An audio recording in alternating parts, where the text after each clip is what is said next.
Ansiolíticos. Os medicamentos ansiolíticos são indicados no estado de angústia, diminuem a ansiedade, são sedativos e às vezes hipnóticos, sendo também indicados nos casos de transtornos ansiosos, síndrome do pânico, distúrbio maníaco-depressivo, ansiedade e insônia. Hipnóticos. Os medicamentos hipnóticos são destinados a induzir o sono, sendo depressores da atividade cerebral.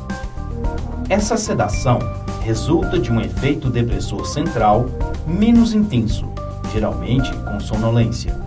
Origem. Os ansiolíticos foram descobertos na década de 50 e tiveram um crescimento entre a década de 60 e 80. Neste período, mais de 10% da população consumia ansiolíticos de maneira regular ou esporádica. Em 1903, é lançado o primeiro hipnótico, com o nome comercial de Veranol. Já em 1912, aparece o fenobarbital, com o nome comercial de Luminal, como o primeiro sedativo hipnótico. Os benzodiazepínicos. Esses medicamentos fazem parte do grupo de fármacos ansiolíticos utilizados como sedativos hipnóticos e relaxantes musculares. Temos como exemplos o diazepam, o Lexotan, o Privotril e o Lorax, sendo largamente utilizados, geralmente em tratamento de longa duração. Esses medicamentos são potentes e perigosos. Os tipos de ansiolíticos e hipnóticos. Dentre eles temos os benzodiazepínicos, angonistas, serotonérgicos, barbitúricos, antidepressivos, fluoxetina, agentes bloqueadores, adrenérgicos. Esses medicamentos são administrados de forma oral, intravenosa ou intramuscular. Mecanismo de ação. Atuam aumentando a atividade do neurotransmissor ácido gama-aminobutúrico, o GABA, induzindo a inibição do sistema nervoso central e provocando a sedação.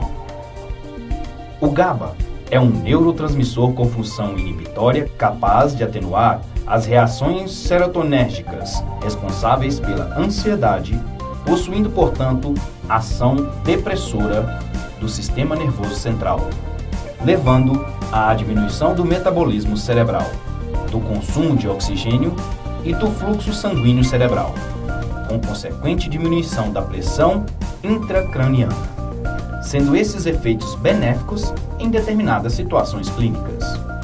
Os riscos.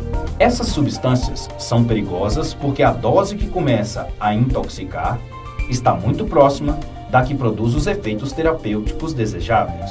Com as doses tóxicas, podem surgir sinais de incoordenação motora, estado de inconsciência, dificuldade de se movimentar, sono pesado, podendo entrar em estado de coma. A pressão do sangue fica baixa e respiração lenta, podendo levar à morte. Os efeitos são mais tóxicos com o consumo de bebidas alcoólicas. Em mulheres grávidas, pode causar má formação fetal. Dependência e tolerância.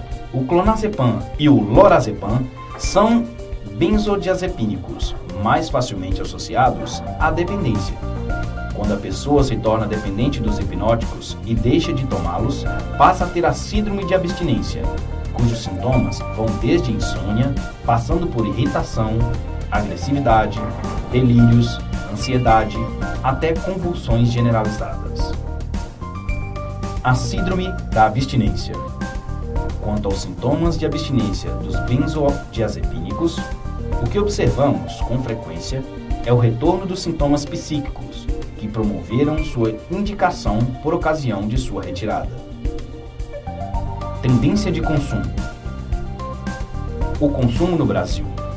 O segundo levantamento domiciliar sobre o uso de drogas psicotrópicas no Brasil, realizado em 2005 pela Secretaria Nacional Antidrogas, revelou que a estimativa de uso sem receita médica de hipnóticos entre pessoas de 12 e 65 anos é de menos de 1%, sendo citados produtos tais como Gardenal, Pentotal e Comital. Situação legal. Os benzodiazepínicos são controlados pelo Ministério da Saúde, isto é, a farmácia só pode vendê-los mediante receita especial do médico, a receita azul, ao qual fica retida na farmácia para posterior controle das atividades sanitárias.